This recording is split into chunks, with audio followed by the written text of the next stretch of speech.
epigenética. Hay otros elementos con firma molecular. Son aquellos cuya firma molecular es una cierta secuencia que se repite miles o millones de veces en nuestro genoma. Y de estos tenemos dos grandes categorías: los que se repiten en tándem y los que son dispersos. De los que se repiten en tándem tenemos tres categorías que ahorita vamos a ver, y de los dispersos también tenemos tres categorías que también vamos a ver. Muy bien, vamos a seguir adelante. Vamos a empezar tratando de entender qué queremos decir cuando hablamos de elementos repetidos en tándem o de elementos repetidos dispersos. Si yo hablo de un elemento repetido en tándem, elemento repetido hace referencia a una secuencia. Pues tengo esa secuencia que sería este vagoncito de color café. Cuando la secuencia acaba, inmediatamente la secuencia vuelve a comenzar. Cuando acaba, inmediatamente vuelve a comenzar. Cuando acaba, inmediatamente vuelve a comenzar.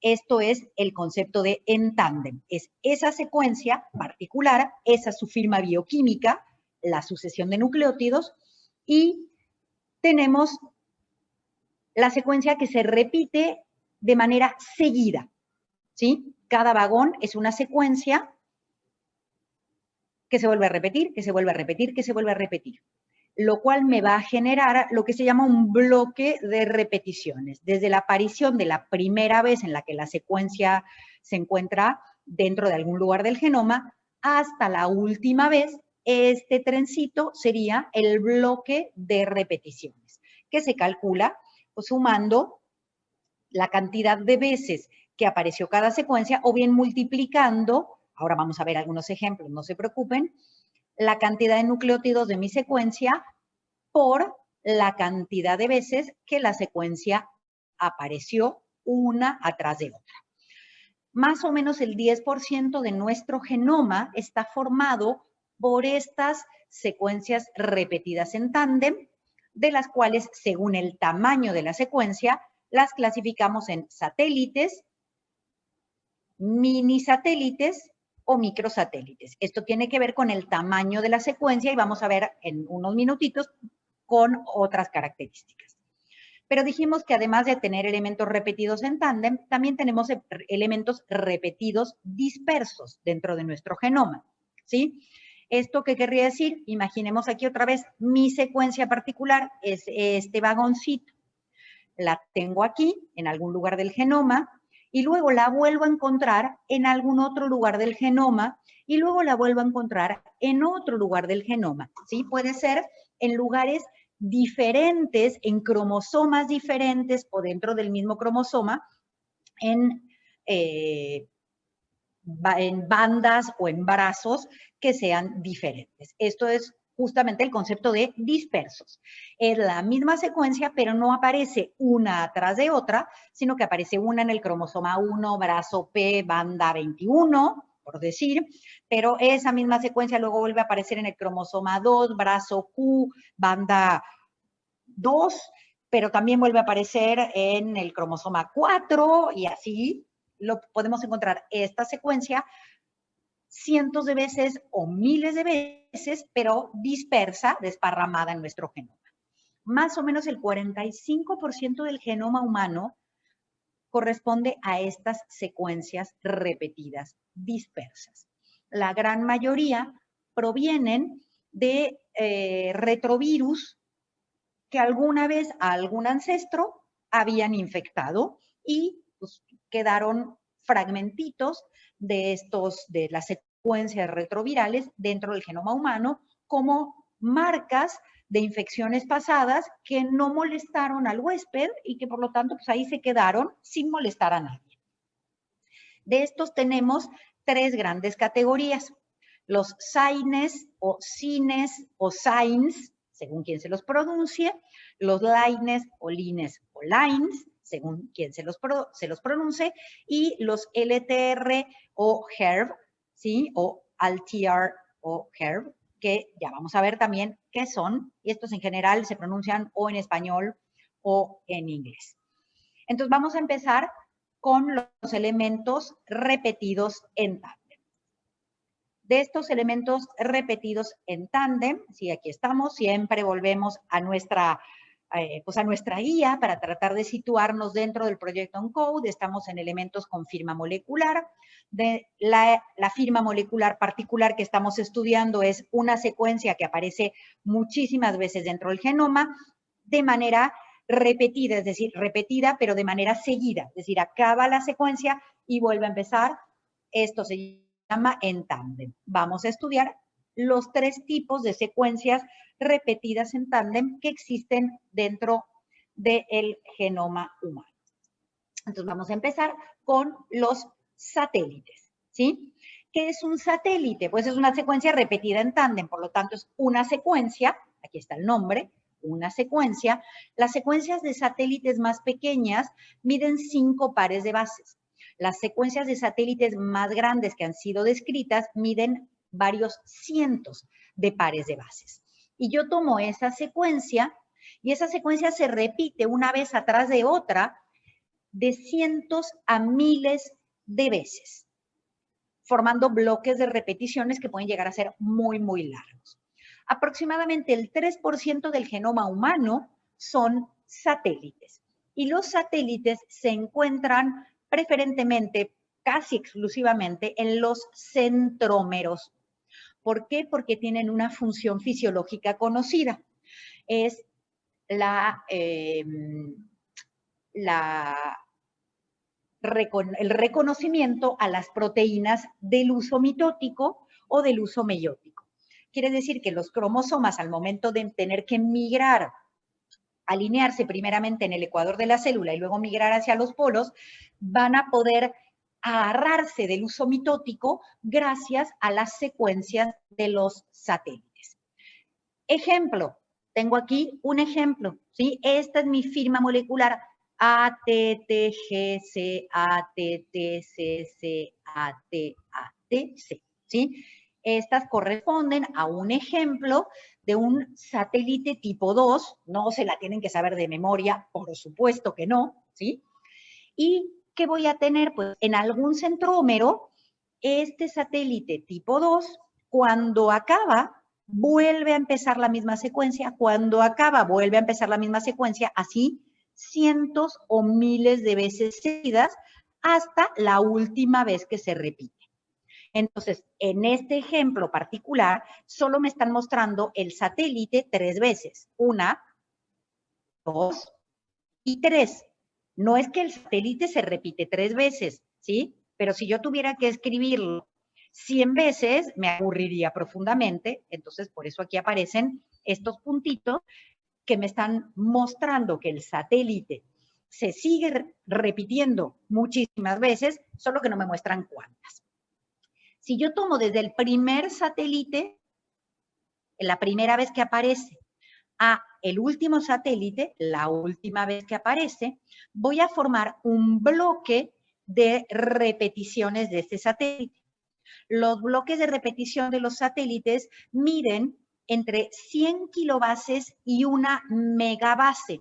Es decir, que yo puedo tener un conjunto de un montón de satélites que desde el primero hasta el último ocuparon 100.000 pares de bases, 100 kilobases, o incluso aquellos que se repiten más veces, 1.000.000 de pares de bases. ¿Sí? ¿Cómo calculo esto? Por ejemplo, pues si yo tengo una secuencia de satélite que se repite que mide 5 pares de bases. Y vamos a imaginar, se repite 1000 veces, no, pues para que me dé, vamos a hacer que se repite 100.000 veces, voy a tener que multiplicar 5 pares de bases por 100.000 veces y voy a obtener un bloque de repeticiones total de 500.000 pares de bases. ¿Ok?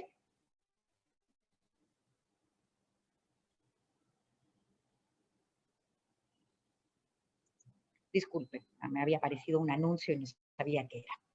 Ok. Tenemos aquí abajo algunos ejemplos de satélites. Primer tipo de satélite, satélite tipo 1, Es una secuencia que mide 42 pares de bases, satélites tipo 2, que son justo los que estamos estudiando aquí en este ejemplo particular, que miden 1, 2, 3, 4, 5, 6, 7, 8, 9, 10 pares de bases. Los tipo 3, que fíjense son bien pequeñitos, miden 5 pares de bases. Los tipo alfa, que miden 171 pares de bases. Los tipo beta de 68, los tipo gamma de 220 pares de bases. ¿Sí? No se tienen que saber ninguno de estos ejemplos de memoria. Ok, ¿para qué le sirve a un médico el conocimiento de que existen estos pares de bases? Pues la única utilidad es en medicina forense. Para los médicos, se usan muchísimo también en evolución, pero pues eso no lo vamos a ver. Entonces, ¿qué es lo que vamos a hacer? Pues vamos a diseñar un par de primers particular para un cierto satélite.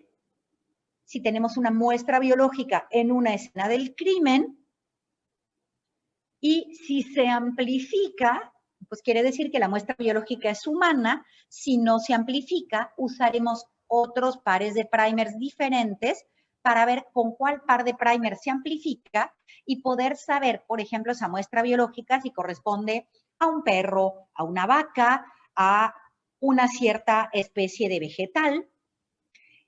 ¿Por qué? Porque esto me puede servir en el caso de que la muestra biológica no corresponda a un ser humano y no me sirva para identificar un sospechoso, me va a poder servir para identificar esa muestra biológica a una cierta especie que me permita luego, pues, determinar si un sospechoso tiene un perro, si un sospechoso tiene un jardín en el cual crece tal o cual tipo de planta, o saber esa muestra biológica en qué tipo de ecosistema había permanecido para poder determinar, por ejemplo, si es un cadáver, pues en qué lugares podría ese cadáver haber haber permanecido para poder hacer un seguimiento a lo largo del tiempo.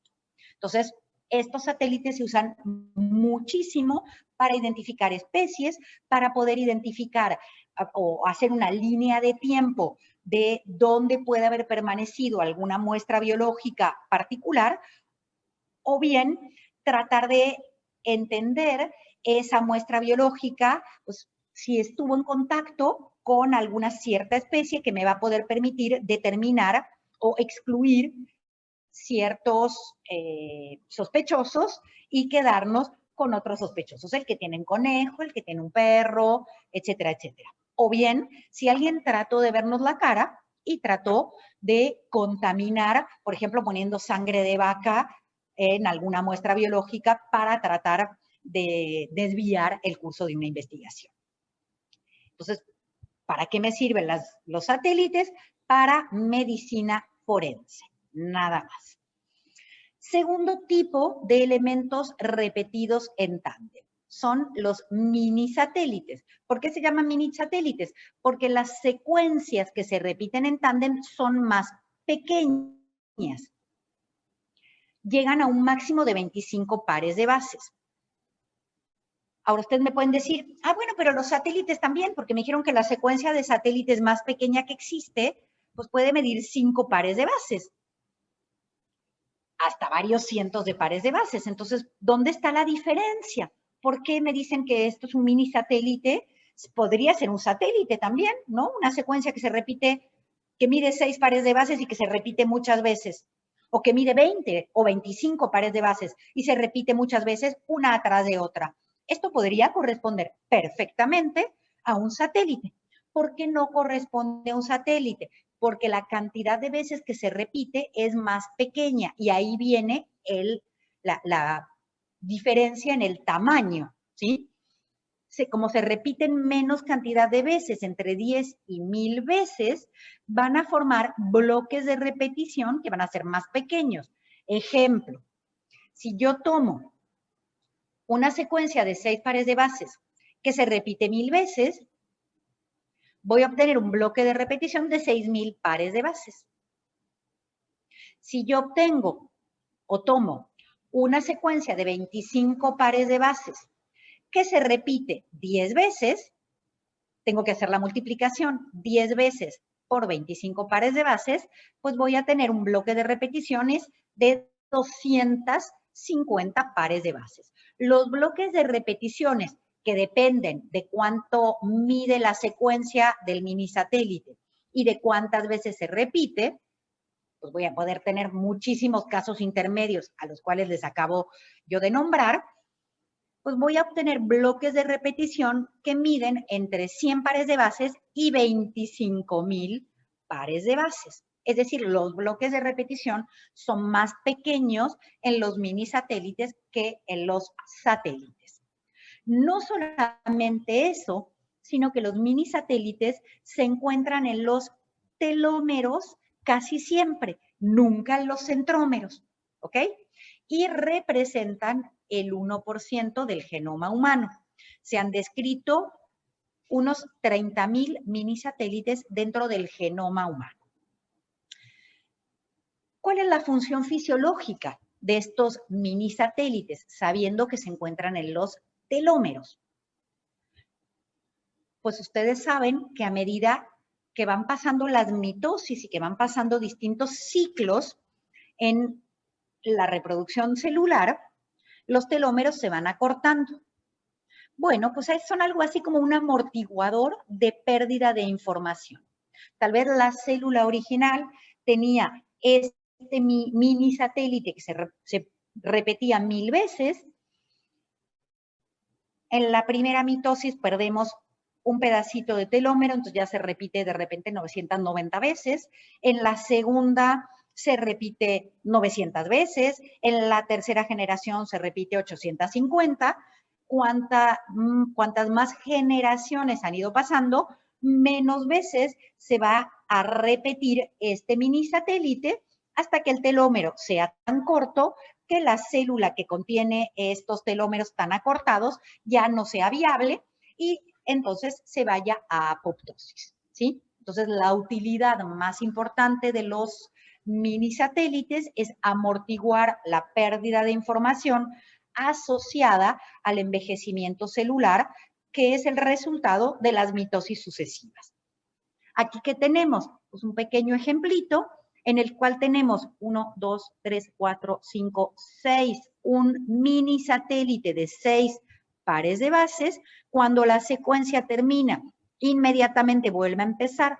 Cuando termina, inmediatamente vuelve a empezar un número indeterminado de veces hasta que llegamos a la última repetición. Y el bloque total, desde la primera vez que aparece la secuencia del mini satélite hasta la última vez que aparece la secuencia del mini satélite, mínimo mide 100 pares de bases, máximo mide 25 kilobases o bien 25,000 pares de bases. ¿Qué otra característica tienen estos mini satélites? Son lo que se llaman hotspots. En el genoma tenemos varias zonas que son frágiles, es decir, que se pueden romper con mucha facilidad y por lo tanto permitir recombinaciones o permitir translocaciones, es decir, que un cachito del cromosoma se rompe y se pega en algún otro lugar que también sea un hotspot. Además, al ser secuencias cortas, muy repetidas, la DNA polimerasa se puede equivocar y copiarlas mayor o menor número de veces. Entonces, son zonas del genoma que tienen una alta tasa de mutación asociada a una alta tasa de error de la DNA polimerasa, que luego cuando hace su proofreading no se da cuenta que se equivocó y entonces esa zona no se repara. O bien se repara, pero como son zonas de fragilidad en el cromosoma, el pedacito al cortarlo para tratar de repararlo, que además está al final del cromosoma, el pedacito se corta y empieza a nadar dentro del núcleo y se pega en algún otro lugar que no era su lugar original. Esto es lo que llamamos translocaciones, que más adelante vamos a ver con un poquitito más de detalle. Entonces, algo que hay que retener es que los mini satélites, justamente por ser fáciles de cortar y estar en el extremo del cromosoma y por ser tan repetidos y relativamente cortos, pues son zonas que pueden generar con mucha mayor facilidad translocaciones o mutaciones que pasen desapercibidas. ¿Sí? Esto es el concepto de hotspot. Que haya una tasa de mutaciones mayor a la normal y que haya una tasa de cortes del cromosoma que pueden llevar a la pérdida de un fragmento de información o a la ganancia de un fragmento que viene de otro cromosoma, que también son mucho más elevadas de lo habitual. ¿Qué nos falta ahora? Pues los ya vimos los satélites y los mini, ahora vamos a ver los microsatélites. Los microsatélites los van a ver también en la literatura como STR o STR, según si los ven en algún videíto en inglés, lo cual es la abreviación de short, S de short, T de tandem y R de repeat. ¿Qué estamos hablando? Pues de fragmentos que se repiten en el genoma en tándem y que son cortos, son pequeños, ¿sí? De ahí viene el short. Estas secuencias, fíjense qué pequeñas son, de 1 a 6 pares de bases, ¿sí? Los más pequeños, de hecho, es un único nucleótido que se repite muchas veces, ¿sí? Hasta generar bloques de repetición que pueden medir mínimo 40 pares de bases. Ejemplo, un microsatélite de un par de bases que se repite 40 veces. Esto me genera un bloque de repeticiones de 40 pares de bases. O bien, una secuencia por ahí de un par de nucleótidos que se repite 150 veces y esto me generará un bloque de repeticiones 1 por 150 de 150 pares de bases. O bien un fragmento de 6 pares de bases que se repite 10 veces en el genoma. Y pues hago 6 multiplicado por las 10 repeticiones y esto me da un bloque de repeticiones de 60 pares de bases. Más o menos el 5% del genoma humano está formado por estos microsatélites o STRs, ¿sí?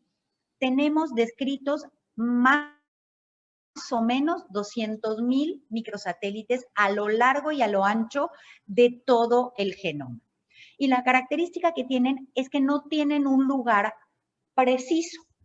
Podemos tener STRs en cualquier lugar, en exones, en intrones, en enhancers, en zonas intergénicas, ¿sí? En cualquier lado del genoma.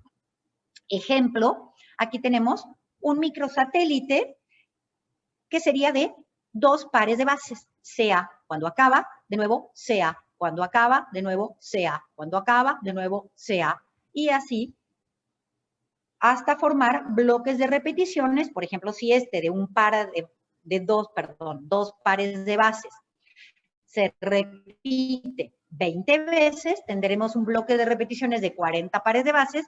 Si se repite 80 veces, tendremos un bloque de repeticiones de 160 pares de bases, ¿sí? Se han descrito algunos bloques de repeticiones de 200 pares de bases, pero son poco frecuentes.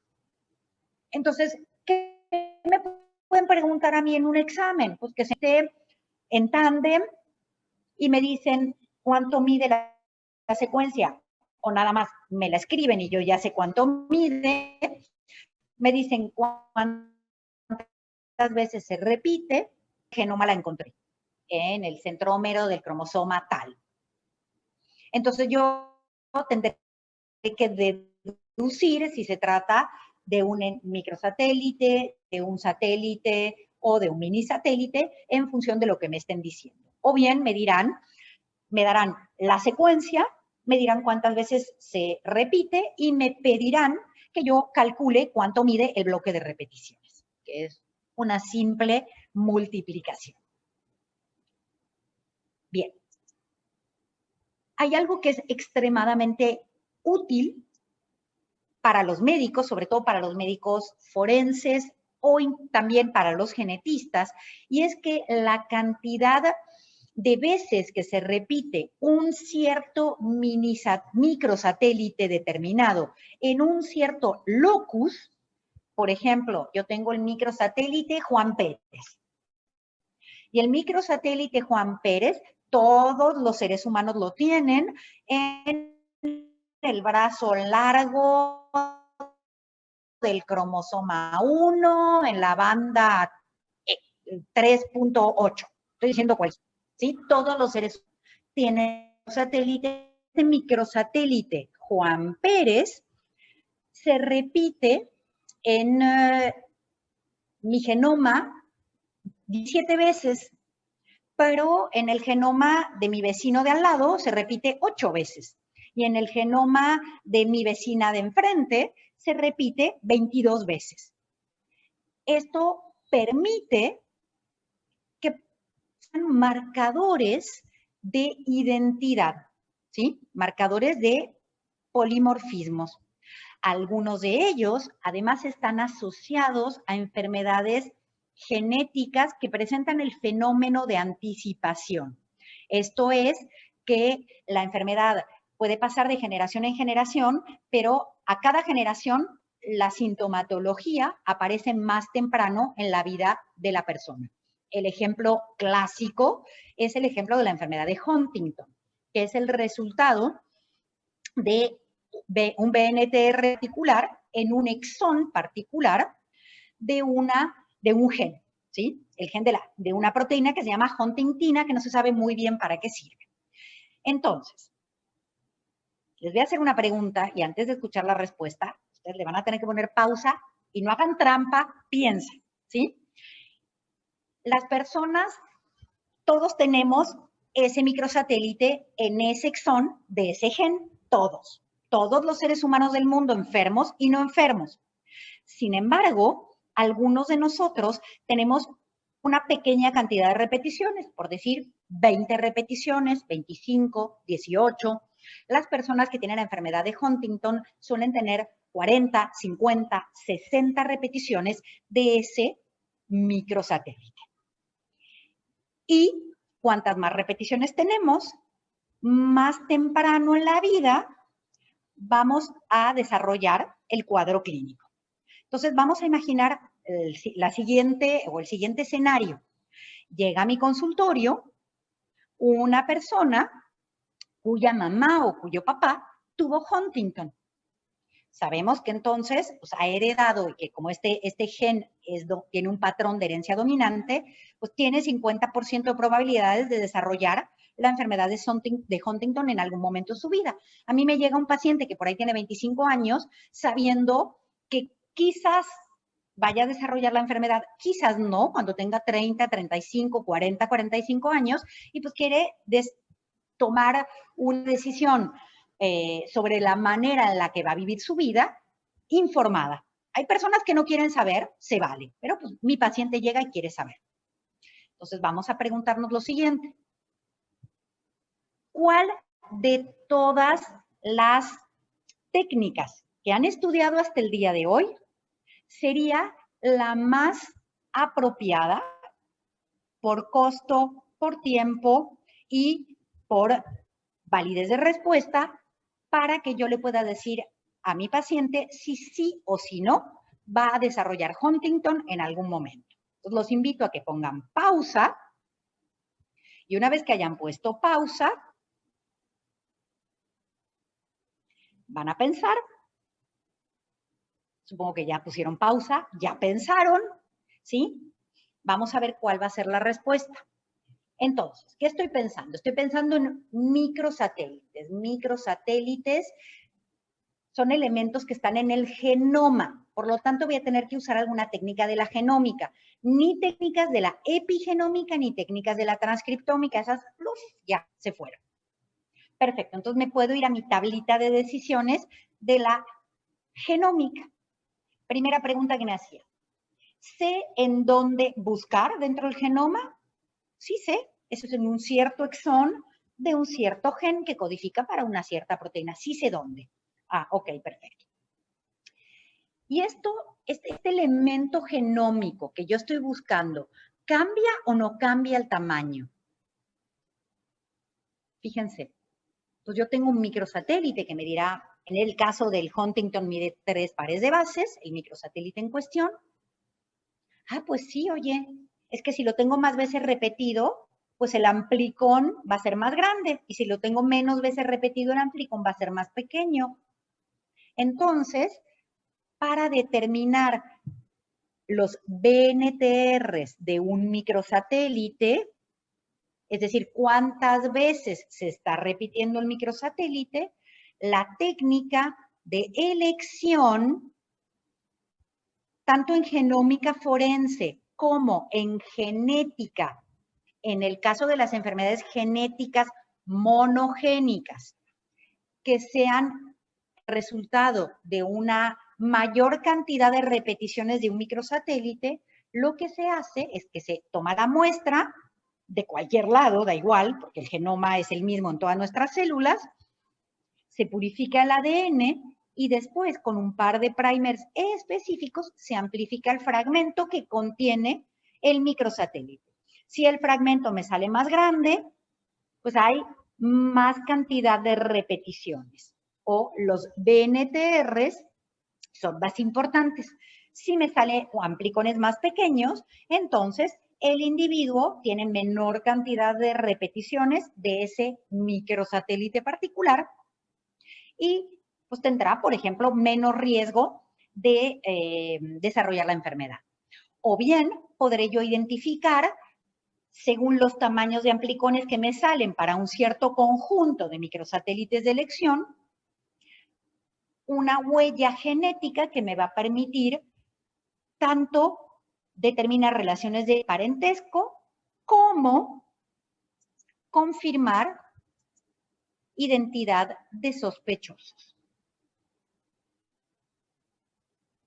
Esto que estamos viendo ahorita va a continuar con mucho más detalle en el tema 3, ¿sí? Esto es una probadita, así como una pequeña anticipación, porque aquí lo que nos importa más bien es hacer un catálogo de los distintos elementos repetidos que hay en el genoma humano. Con esto hemos terminado con los elementos repetidos en el genoma humano, pero los elementos en tándem. Ahorita tenemos que pasar a los elementos repetidos dispersos. Antes de eso, les preparé una pequeña tablita como para tratar de reagrupar todo lo que hemos encontrado, o más o menos lo más importante de lo que se ha dicho respecto de los elementos genómicos que encontró el proyecto ENCODE. Ya se conocían un poquitito de antes, pero pues con muy poca caracterización, repetidos en tándem. Los invito, estas tablitas son sumamente útiles cuando ustedes tienen muchísima información, como para que ustedes aterricen lo más importante y pues no se pierdan en los pequeños detalles. Entonces tenemos aquí una tablita que compara los elementos del genoma que encontró ENCODE repetidos en tándem. Tenemos satélites en una columna, mini satélites en otra y microsatélites en otra, ¿sí? Y tenemos aquí varios parámetros de comparación. A esta tablita le pueden ustedes agregar todo lo que quieran, los genes, los elementos repetidos dispersos, o sea, lo que a ustedes se les dé la gana, o hacerse tablitas pequeñas para pequeños fragmentos del plan magisterial. Ustedes ven cómo aprenden mejor. Entonces, primera cosa que se me ocurrió, por ejemplo, comparar. Pues, ¿cómo que los clasifico? Pues a los 3 satélites, mini satélites y microsatélites, también llamados STRs, los clasifico como elementos repetidos en tándem. Entonces, aquí es una similitud entre los 3. Vamos a ver diferencias. El tamaño de la secuencia de un satélite es de entre 5 y 200, 300 pares de bases. En cambio, los minisatélites entre 6 y 25 pares de bases y los microsatélites entre 1 y 6 pares de bases. me salté ustedes disculpen. ¿En qué lugar del genoma vamos a encontrar estos elementos? En los centrómeros para los satélites, en los telómeros para los minisatélites y en cualquier lado para los microsatélites. Entonces, por ejemplo, si a mí me dicen, se está estudiando la siguiente secuencia y me dan una secuencia de 5 pares de bases. Se observó que esta secuencia se repite en tándem. Bueno, pues ya sé que va a ser uno de estos 3. Pero no puedo decidir por el tamaño que me están dando, no puedo decidir si es un satélite, un minisatélite o un microsatélite. ¿Por qué? Pues porque cualquiera de ellos podría aplicar, ya que 5 pares de bases como tamaño de la secuencia aplica a cualquiera de los 3. Entonces me tendrán que decir, por ejemplo, si estaba en un telómero, pues ya sé que es un minisatélite, si estaba en un centrómero, ya sé que es un satélite, y si estaba en cualquier otro lado, pues ya sé que es un microsatélite. Pero imaginemos que no me lo dicen. Bueno, entonces ahí vamos a tener que ver cuántas veces se repite, ¿sí? Entre 100, si se repite 100 veces, híjoles, pues ya no sé, porque los satélites pueden repetirse 100 veces, ¿sí? Los minisatélites también, entre 10 y 1000 veces. Y los microsatélites, chales, también se pueden repetir entre 4 y 100 veces. Entonces, si me dicen que se repitió 100 veces, pues todavía no puedo decidir, necesito la localización, ¿sí?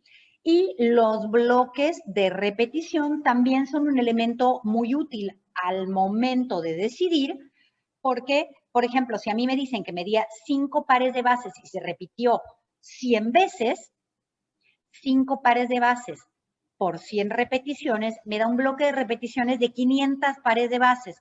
Pues ya no es un satélite, porque los bloques de repeticiones más pequeños miden 1000 pares de bases. Entonces aquí ya estaría entre micro y mini satélites. Lo más probable es que sea un mini satélite, porque microsatélites de 500 pares de bases, o sea que el bloque total, desde el primer hasta el último microsatélite, mida 500 pares de bases, todavía pues no hay gran cosa descrita. Entonces lo más probable, si no me dicen en qué lugar del genoma está, es que se trate de un mini satélite, ¿sí?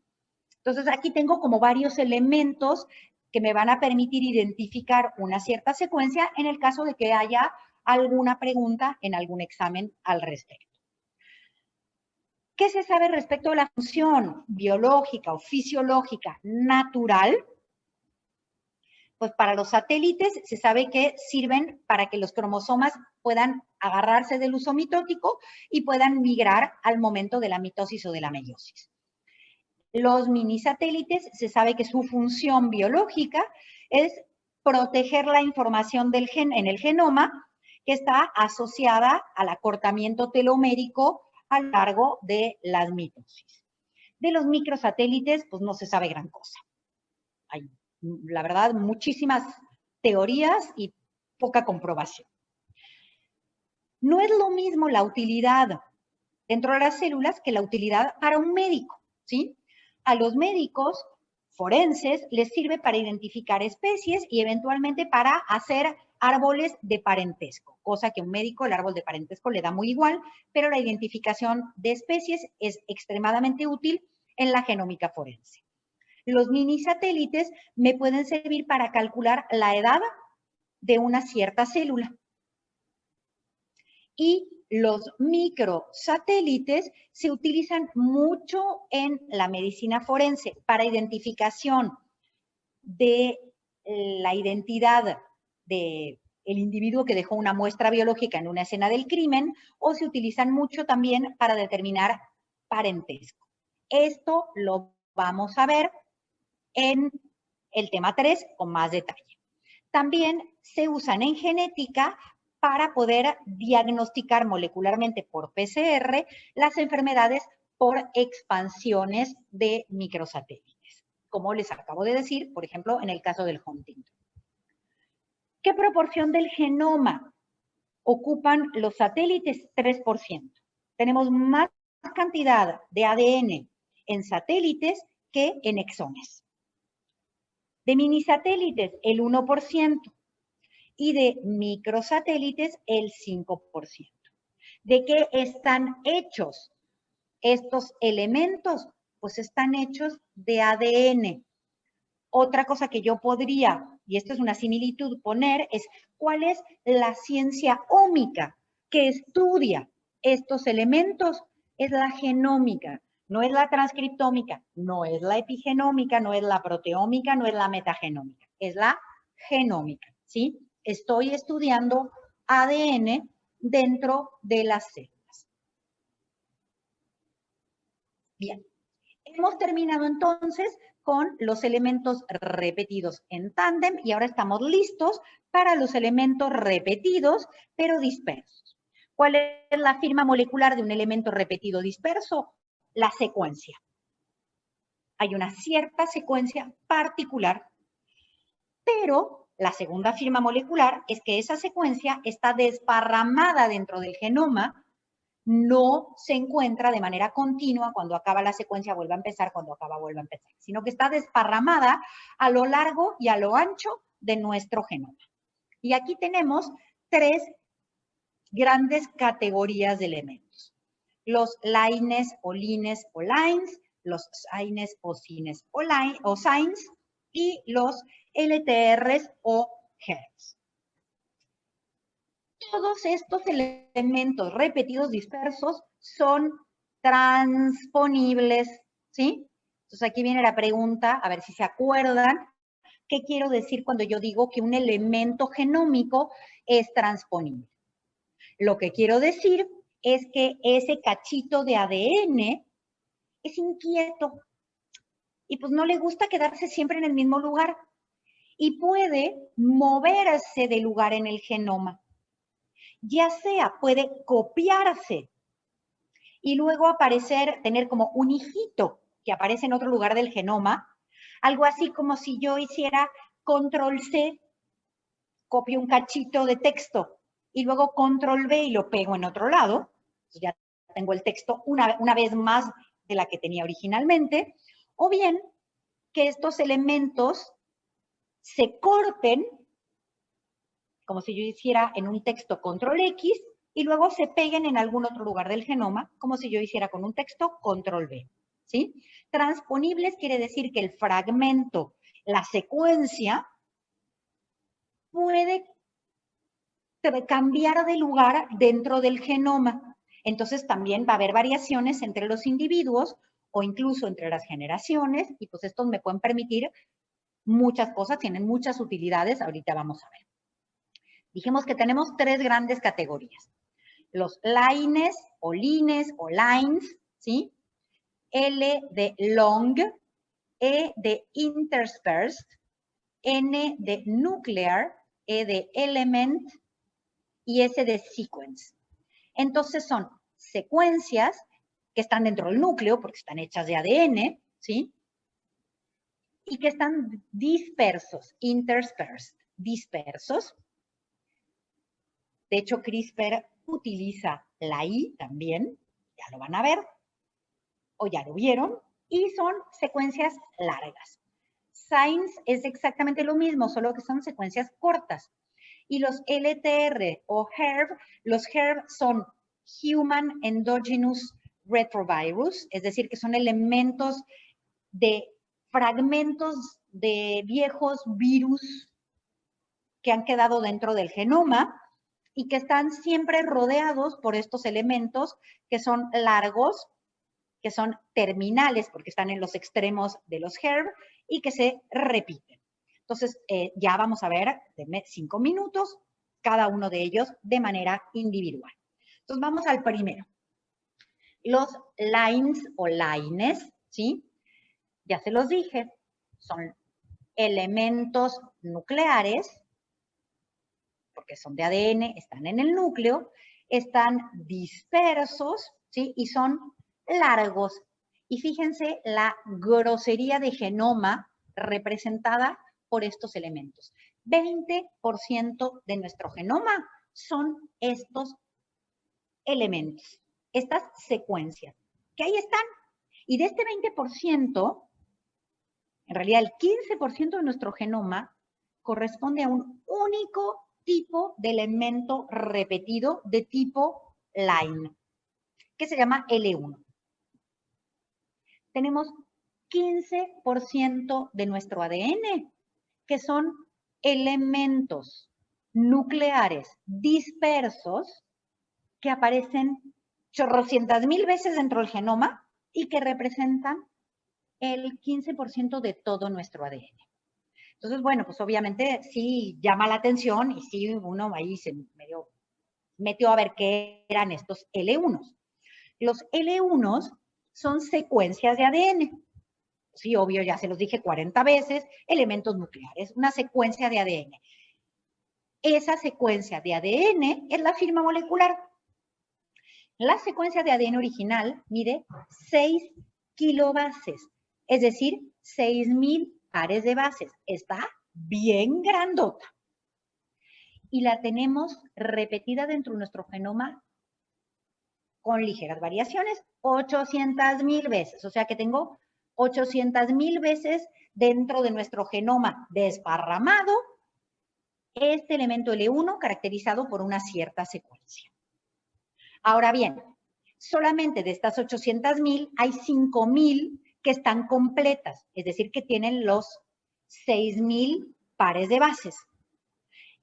Y 795,000 elementos L1 están por ahí desparramados dentro de nuestro genoma, pero no están completos, ¿sí? Andan incompletos, les faltan pedazos más o menos grandes.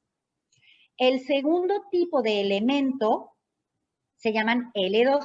Los L1 se transponen copiándose y pegándose. Es decir, que cada vez que hay un elemento L1 que decide mudarse de localización en el genoma, en realidad no se muda. El papá se queda en su localización original, pero copia un hijito y es el hijito que se va a pegar a una nueva zona del genoma.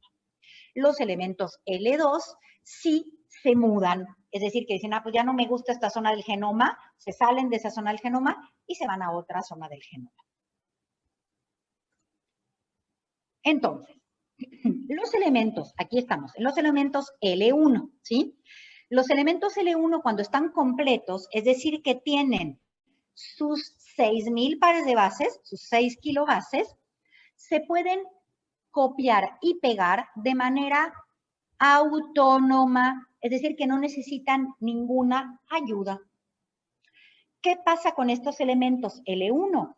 Pues aquí tengo un elemento L1, el elemento L1 se va a transcribir y vamos a obtener como resultado un RNA. Este RNA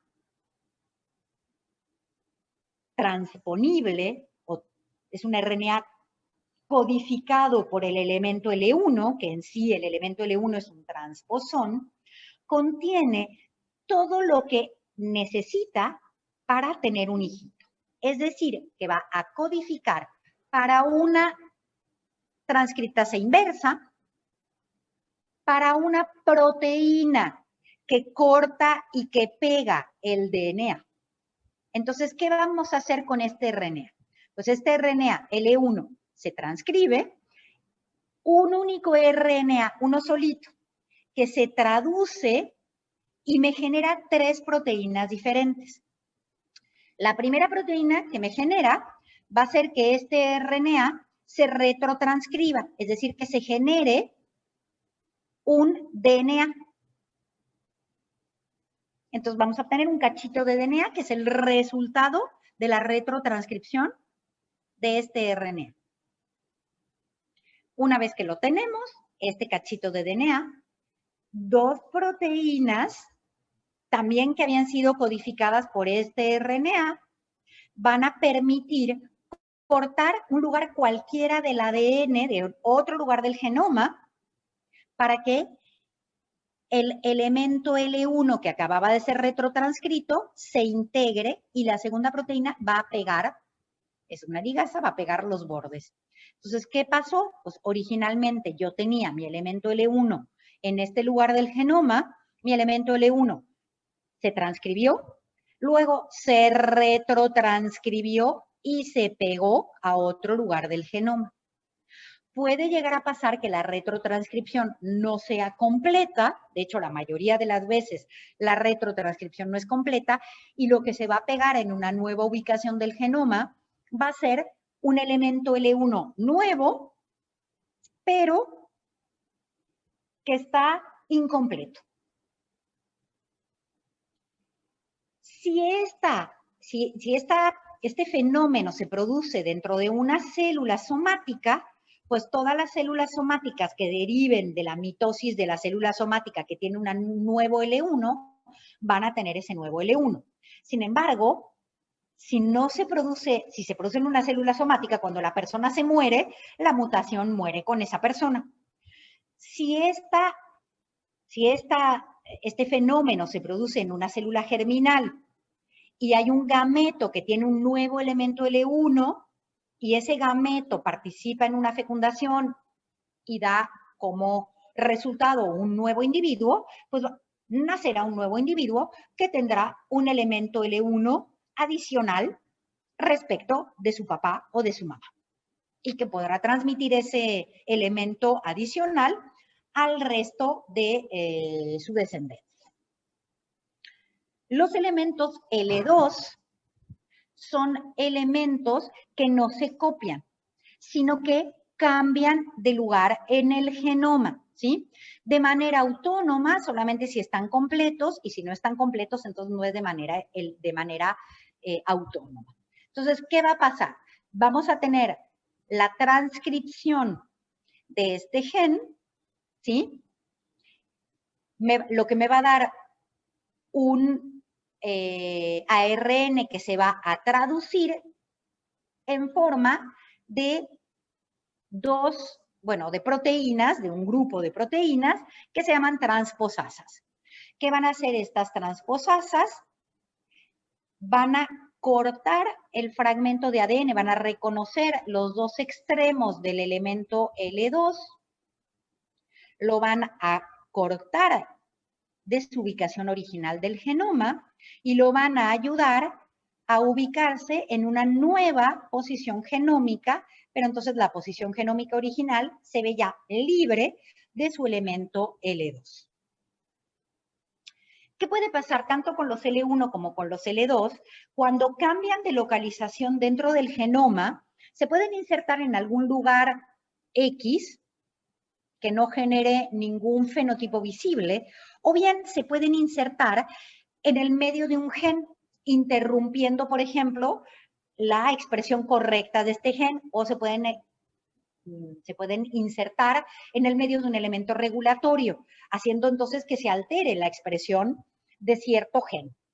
Y esto puede llegar a ser bastante peligroso para una célula. Si es una célula somática, la célula somática se muere y el individuo ni enterado, pero si es una célula germinal, pues el futuro bebé que pudiera venir de esa célula germinal con un cambio de posición del transposón, entonces podría llegar a tener alguna enfermedad. Normalmente, los elementos L1 y los elementos L2, que tienen varias siglas CPG dentro de su secuencia, están metilados. Y como están metilados, su transposición es imposible o muy, muy rara. En ciertas células, como las células cancerosas, las metilaciones de los transposones se pierden y entonces se empiezan a transponer estos elementos y sí puede llegar a haber un gran aumento en las mutaciones y en la inestabilidad del genoma de las células cancerosas. Muchas de las células cancerosas se mueren, pero se reproducen con tanta velocidad que es algo así como prueba y error. Las células cancerosas están probando a ver qué les funciona para hacerse más malignas. Las que se mueren, da igual, pero las que sirven son todavía más agresivas que las anteriores. Entonces, y el cáncer es ahí como una enfermedad bien fea. Bien. ¿Cuáles son las utilidades médicas de saber que existen los LINEs? se han utilizado mucho estos transposones para diseñar transposasas hechas a medida, ya sea para hacer transgénicos, ya sea para cortar los reads antes de la secuenciación. A veces los reads se cortan de manera bastante aleatoria, utilizando ultrasonido, es lo que se llama sonicación, pero a veces el corte de los reads se hace utilizando transposasas, que son el resultado de haber amaestrado transposones en el laboratorio que nos sirven para cortar el ADN de manera como más prolija, ¿sí? También la localización dentro del genoma de los L1 y de los L2, según si están interrumpiendo ciertos genes o si están interrumpiendo ciertos elementos regulatorios, me va a servir como biomarcador de diagnóstico o como biomarcador de progresión de una enfermedad o incluso de prognosis, ¿sí? No solamente la localización genómica que les acabo de decir, sino que además cuántas copias yo tengo. Si un cierto L1, en vez de tener 800,000, tengo 820,000 o tengo 780,000 copias, pues eso me puede dar información de la inestabilidad genómica al comparar el tejido enfermo versus su contraparte sana. Obviamente, esto de la localización en el genoma y de cuántas copias hay, se va a hacer ya sea por una NGS, ya sea por un microarreglo de genoma, ¿sí? Las dos opciones son válidas. Y la otra cosa que se estudia es cuánta metilación perdieron haciendo un MEDIT, solo de L1 o solo de L2. Y entonces yo haciendo este MEDIT puedo ver si hay un 20% de pérdida de metilación, un 50 o un 80. Cuanta más metilación hayan perdido mis elementos repetidos, más posibilidades hay de que estos elementos repetidos, que son transposones, empiecen a saltar dentro del genoma y más inestable va a ser ese genoma, lo cual puede llegar a ser peligroso, sobre todo en cáncer. Perfecto, hemos terminado con los lines, nos vamos a los signes, ¿sí? Los signes, que son lo mismo que un line, solo que cortitos, ¿sí? Short, pero todo el resto es lo mismo, son elementos que hay en el núcleo, es decir, cachitos de ADN, es decir, cachitos de genoma, ¿sí? Que están dispersos y que son cortos. Habíamos hablado de elementos de varios miles de pares de bases. Bueno, pues estos son de varios cientos de pares de bases, ¿sí? Y ocupan el 13% de nuestro genoma. De hecho, el 10% de nuestro genoma es un SINE, que se llama ALU. ¿Por qué se llama ALU? Pues porque tiene un sitio de corte para una enzima de restricción que se llama ALU y entonces así lo bautizaron. Este elemento que está repetido dentro de nuestro genoma es una secuencia de ADN que mide entre 200 y 350 pares de bases, entre 200 y 350 pares de bases, que encontramos dentro de nuestro genoma más de 1.000.000 de veces. Este elemento ALU se puede transcribir. Normalmente no se transcribe porque también está metilado en las células saludables, ¿sí? Y obtenemos un RNA no codificante que si llega a haber una retrotranscriptasa dentro de la célula, se puede retrotranscribir y retroinsertar en cualquier otra zona del genoma. O sea que es un RNA que las retrotranscriptasas reconocen. Entonces, dicen, pues mira que hay un RNA, me va a gustar retrotranscribirlo, lo retrotranscriben a ADN y ese ADN se podrá retroinsertar en otra posición del genoma. Estas secuencias ALU han servido como marcadores evolutivos, que esto ni me voy a tardar nada, ¿sí? Porque no lo tienen todos los seres vivos, no lo tienen todos los mamíferos, es exclusivo de los primates, ¿sí? La presencia de esta secuencia ALU, lo cual pone de manifiesto que los primates, los grandes monos y los seres humanos compartimos un ancestro que tuvo la buena suerte, mala suerte, suerte X, ¿sí? De tener inserciones ALU o la inserción ALU original dentro de su genoma.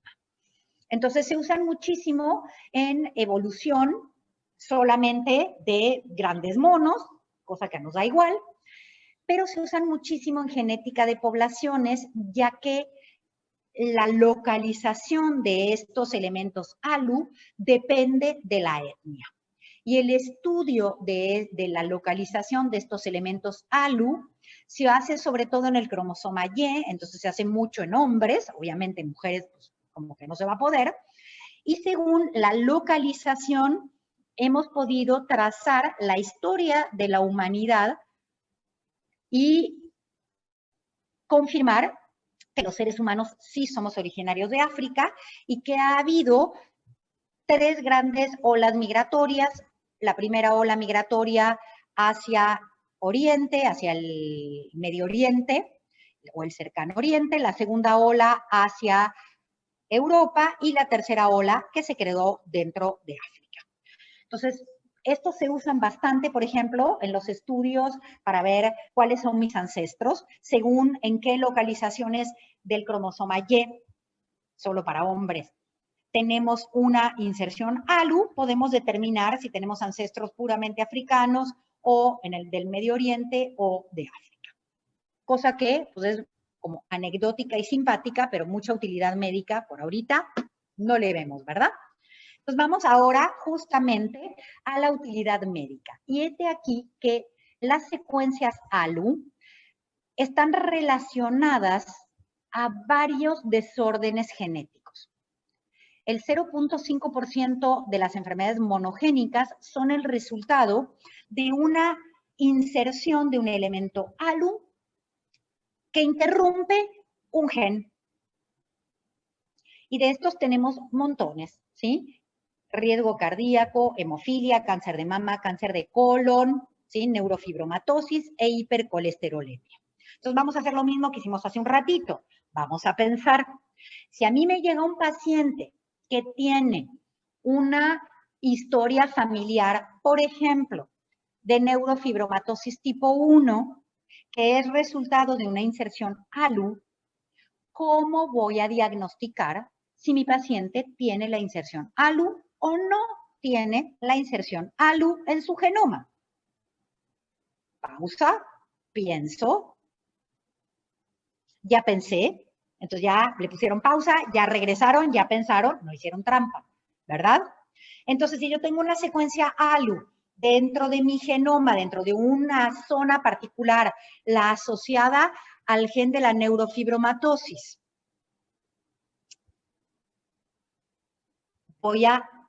¿estoy en dónde? ¿En el genoma, en el transcriptoma o en el epigenoma? Pues estoy en el genoma, estoy en un gen y ya sé cuál es el gen que voy a querer estudiar y ya, además, sé que si tengo una inserción ALU, pues el gen va a medir 200, 300, 350 pares de bases más que si no la tengo. Ah, pues ya está, hago una PCR. Entonces vamos a ver un ejemplo justamente de la PCR, ¿sí? Vamos a ver el ejemplo del gen relacionado al aumento de riesgo cardíaco.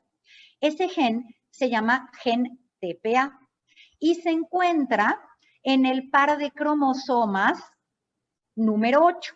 Entonces aquí tenemos el cromosoma número 8 que mi paciente heredó de su papá, el par de cromosomas número 8 que el paciente heredó de su mamá, por eso aquí los dos simbolitos, ¿sí?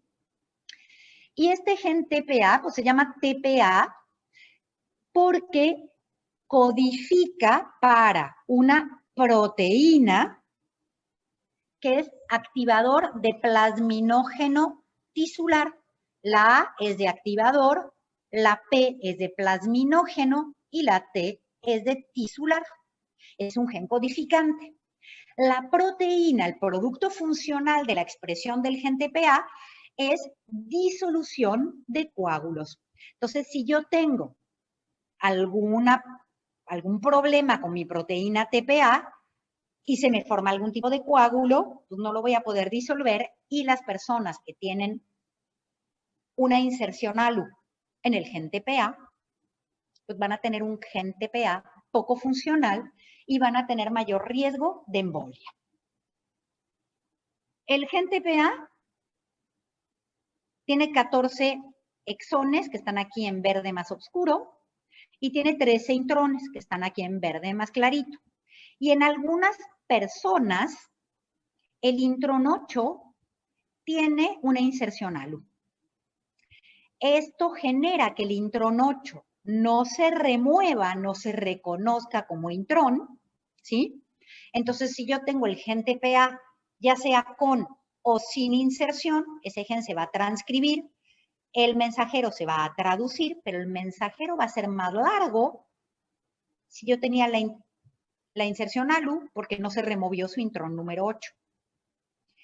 Si sí se removió el intrón número 8 porque la inserción ALU no está, pues yo genero una proteína normal y se disuelve en coágulos asociados, por ejemplo, a cualquier cambio de presión.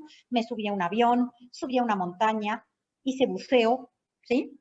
Este tipo de, o estuve acostado mucho tiempo porque estuvo enfermo, o porque tuve una cirugía, pues este tipo de situaciones en la vida pueden generar formación de coágulos que se detectan gracias a la proteína TPA que los disuelve naturalmente. Ahora bien, si yo tengo mi inserción ALU, la proteína TPA que voy a hacer es una proteína que no funciona. Entonces, pues no me convendría ni subirme a aviones, ni hacer buceo, ni trepar montañas, ni estar acostado mucho tiempo. Entonces, si puedo evitarlo, lo evito. O si lo hago y sé que mi proteína TPA no funciona correctamente, entonces, pues tendré que tomar anticoagulantes, fármacos anticoagulantes, para disminuir el riesgo asociado a esas actividades. Y está bien, no pasa nada. Pero para eso necesito saber, porque tampoco vamos a andar tomando anticoagulantes porque sí, luego morirnos de una hemorragia, ¿verdad? Entonces, a mí me llega un paciente a mi consultorio que me dice que en su familia pues, hay como muchos accidentes de embolias y que pues, él quisiera saber si él sí tiene o no tiene esta predisposición. Entonces, ¿qué es lo que vamos a hacer? Pues vamos a tener, como ya sabemos en dónde está la inserción ALU, que es en el cromosoma 8, en el par de cromosomas 8, pero en el gen TPA y en el intron 8, yo solamente voy a amplificar el intron 8. Si el intron 8 me sale grande, es que tengo la inserción. Si me sale más pequeño, es que no tengo la inserción. Si tengo la inserción, hay riesgo. Si no tengo la inserción, no hay riesgo. Pero aquí que yo tengo 2 cromosomas número 8, uno que heredé de cada uno de mis progenitores. Por lo tanto, tengo el gen TPA 2 veces, repetido 2 veces. Si yo en ninguno de mis genes TPA tengo la inserción, entonces soy homocigoto sin inserción.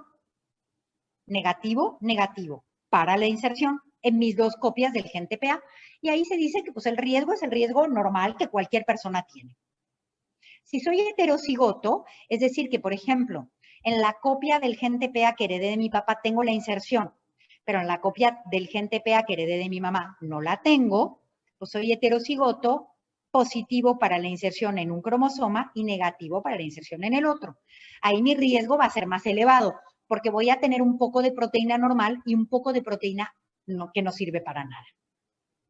Ahora bien, ¿qué tal que yo, tanto de mi papá como de mi mamá, heredé el gen TPA que tenía la inserción? Ahora soy homocigoto positivo para la inserción en ambos cromosomas. Ahí sí mi riesgo va a ser muy, muy elevado.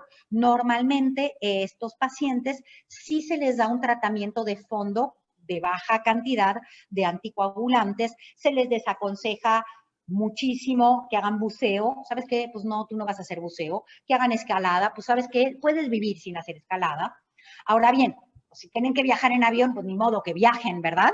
Pero ahí sí se les aumentan las dosis de anticoagulantes. Si están enfermos o si tienen que someterse a una cirugía, pues tampoco les vamos a decir que no. Simplemente les tendrán que informar a su cirujano para que se adapte o aumente el tratamiento de anticoagulantes, ya que sí su riesgo es mucho más elevado que el de cualquier persona normal. Ok, vamos a ver el resultado que podríamos haber obtenido. ¿Qué voy a hacer? Pues si llegó mi paciente y quiere saber cuál es su riesgo, porque hay historia familiar de formación de coágulos y de embolias en la familia, pues vamos a tomar una muestra biológica, ¿sí? Extraer el DNA, purificarlo, perdón, extraer el DNA y purificar el DNA, disculpen, extraer una muestra biológica y purificar el DNA. Y luego de ese DNA genómico vamos a amplificar, ya sea por PCR o por qPCR, con un par de primers específicos para amplificar nada más el intron 8 del gen TPA. Si yo tenía la inserción ALU, esto viene, de hecho, en el tubito del par de primers que yo compro, los amplicones que se obtienen son de 400 pares de bases. Sabiendo que el elemento ALU mide 300 pares de bases, o si yo no tengo la inserción, mi amplicón del intron 8 va a medir 100 pares de bases. 400 menos los 300 del elemento ALU. Me da 100 pares de bases. ¿Sí?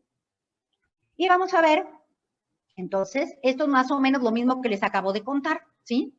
Esto de aquí sería una persona que no tiene el elemento ALU en su genoma. Aquí están los dos primers, forward y reverse, ¿sí? Entonces, cuando yo amplifique, pues voy a obtener un fragmento, un amplicón de 100 pares de bases. Pero, si en el medio de esta zona yo tengo mi elemento ALU que mide 300 pares de bases, bueno, pues es como si yo hiciera aquí un corte y metiera algo en el medio. A ver, con permisito, te corto y meto ahí mi cacho ALU en el medio. Los dos primers ni enterados. Van a seguir ellos pegándose a la zona del genoma para la cual fueron diseñados, van a amplificar todo lo que hay en el medio y el amplicón va a medir estos 100 pares de bases más los 300 del elemento ALU y aquí en el gel obtendré yo fragmentos de 400 pares de bases. Entonces, los típicos ejercicios son de interpretar, por ejemplo, un gel, ¿sí? Si yo tuviera un paciente que me da dos amplicones, uno de 100 pares de bases y otro de 400, mi paciente es heterocigoto y tiene un riesgo medio de formación de coágulos y de embolia. Si solo obtuviera fragmentos de 100 pares de bases, entonces no pasa nada, y si obtuviera fragmentos de 400 pares de bases, entonces el riesgo que presenta es muy elevado. ¿Sí? Entonces, vamos a ver, ¿sí? En la qPCR, porque lo que les acabo de mostrar era un gel, era una PCR de punto final. Pero si yo no quiero hacerlo por qPCR porque es más rápido y tengo un termociclador en tiempo real en mi laboratorio, voy a hacer lo mismo. Voy a tomar la muestra, purificar el ADN, mezclar ese ADN con Master Mix y con el par de primers específicos del intron 8 del gen TPA. Pero ¿y qué parámetro mediré para ver el tamaño de los amplicones? Pausa. Ok, ya volvieron. Ya pusieron pausa, no hagan trampa, ya pusieron la pausa, ya pensaron y ya saben qué parámetro van a estudiar, ¿sí? Entonces, si pensaron que lo que tenemos que estudiar es la TM, tenían razón. Si pensaron que lo que tenemos que estudiar es la CT, estaban equivocados. ¿Por qué no la CT? Pues porque todos los seres humanos tenemos dos copias del gen TPA, por lo tanto, tenemos dos veces el intron 8. Por lo tanto, en cualquier ser humano, sea homo o heterocigoto para la inserción o no inserción, vamos a tener la amplificación del gen. Entonces, sí se va a pasar el umbral y si va a haber una CT, pero pues me da igual la CT porque todos tenemos ese intrón. Lo que me interesa es saber si el amplicón era más grande o más chico. Si el amplicón es más grande, hay más pares de bases que separar con el calor y la TM va a ser más elevada. Si hay menos pares de bases, pues va a ser más pequeña porque tenemos menos puentes de hidrógeno que separar. Entonces, el parámetro que teníamos que estudiar era la TM. Y ahí les va el resultado de 2 pacientes, ¿sí? Y la pregunta es, de estos 2 pacientes, ¿cuál de los dos es homocigoto para la inserción halo? Pausa, piensen. ¿Ya está? ¿Ya volvieron de la pausa? No hagan trampa. Ok, ya volvieron de la pausa. Muy bien. Vamos a ver, ¿por qué dije homocigoto? Porque si ustedes ven, aquí tenemos la derivada de la curva de desnaturalización para un paciente. Aquí tenemos la derivada de la curva de desnaturalización para el otro paciente. Y en ambos hay un único pico, lo cual quiere decir que hay un único tamaño de amplicón. Si yo veo, aquí me dicen, este es el pico, y aquí me dicen, lo puse más grande, que la TM es de 83.73 grados Celsius. En este paciente la TM es de 80.27 grados Celsius. La TM aquí fue más elevada, lo cual quiere decir que necesité más energía para separar las 2 hebras del ADN. Si necesité más energía para separar las 2 hebras de ADN, es que había más nucleótidos que separar. Por lo tanto, este paciente es homocigoto para la inserción y este paciente es heterocigoto para la inserción. ¿Sí? Perdón, disculpen. Este paciente es homocigoto sin inserción en ninguna de sus 2 copias. Si el paciente fuera heterocigoto para la inserción, entonces yo tendría, al desnaturalizar los amplicones, que tener 2 picos. Un pico a 80.27 y un segundo pico a 83.73. En ese caso, pues mi diagnóstico sería que ese paciente tiene un riesgo medio, más elevado que lo normal, pero no excesivamente elevado, de embolias. Muy bien, ya vamos a lo último y los dejo en paz, les juro, les prometo. Les dije que lo último, ay, no es cierto, no era lo último. Disculpen, en la PCR de punto final, eso ya lo vimos, entonces lo puedo pasar muy rápido. El parámetro que voy a estudiar, pues es el tamaño del gel. Entonces vamos a ver el resultado de 5 pacientes. Ahí está el resultado de 5 pacientes. Paciente 1, paciente 2, paciente 3, paciente 4 y paciente 8. En el 5 no hay nada, en el 7 no hay nada y en el 6 hay marcadores de peso molecular. Pregunta de examen, ¿sí? ¿Cuál de estos pacientes es el que tiene el mayor riesgo de desarrollar embolias? ¿Ya pensaron? Es el 3, ¿verdad? ¿Por qué es el 3? Porque me generó un único tipo de amplicón que está más arriba que los amplicones que observamos en el resto de los pacientes. Lo cual quiere decir que generó amplicones más grandes y si son más grandes para el intrón número 8, es que hay un colado adentro del intrón número 8 llamado secuencia alfa. El paciente número 1 es heterocigoto porque generó amplicones de 2 tamaños diferentes y los pacientes número 2, número 4 y número 8 no tienen la inserción ya que generaron un único tipo de amplicón que quedó más abajo, por lo tanto su intrón 8 no tiene ninguna inserción. ¿Ok? Esta era la pregunta. ¿Quién tiene mayor riesgo de desarrollar la patología? Perfecto. Y vamos a lo último. Esto es lo último, está muy chiquito porque casi no vienen preguntas. Es el último tipo de elemento repetido disperso, ¿sí? que se llaman long terminal repeat, L de long, T de terminal, R de repeat, H de human, E de endogenous y R de retrovirus, ¿sí? Que estos elementos repetidos dispersos representan entre el 5 y el 8% de los genomas humanos que se han estudiado hasta el día de hoy, lo cual es una enorme variabilidad. Y tenemos más o menos casi 100,000 de estos elementos que han sido descritos. ¿Qué es un HERV? Es un retrotransposón, ¿sí? Retrotransposón que en sus dos extremos tienen unas secuencias que se llaman LTR. Las secuencias LTR son secuencias virales también, pero secuencias que promueven la expresión del genoma, que es lo que dice aquí, ¿sí? Estos LTRs pueden promover la expresión del genoma. Entonces, última diapositiva y les juro, les prometo que los dejo en paz. Aquí les va un ejemplo. Entonces, aquí yo tengo un HERV completito, con un LTR en un extremo, río arriba, y un segundo LTR en otro extremo, río abajo. Y en el medio, el HERV. Este es el HERV, todos los HERV que tenemos provienen de distintos retrovirus que en algún momento infectaron a algún ancestro y pues, insertaron un cacho de su genoma ahí.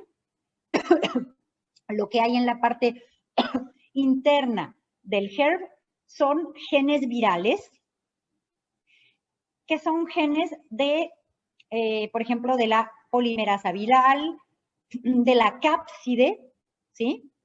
Viral, que están ahí normalmente metilados y por lo tanto inactivos. Pero pueden en ciertas situaciones perder la metilación y entonces hacer una copia o bien solamente insertar un LTR solito. Los LTRs son secuencias virales que contienen un enhancer, un promotor y una señal de poliadenilación. Si este LTR salta dentro del genoma y se va a otro lado, puede crear un gen nuevo, una zona X cualquiera del genoma que de repente ahora tiene un promotor. Ah, pues ya está, ahora me transcribo y soy un gen. Lo cual puede llegar a ser, desde un punto de vista evolutivo, bastante interesante. O bien, se meten en alguna zona del genoma donde ya había un gen y lo que va a activar la expresión del gen es el enhancer. Entonces, tal vez hay un gen que se expresa muy poco, pero por una inserción de un elemento LTR solito, ese gen empieza a expresarse más de lo que debería, lo cual puede cambiar el fenotipo de la célula, dando lugar, por ejemplo, a una anomalía o a una enfermedad. Muy bien. Y con esto los dejo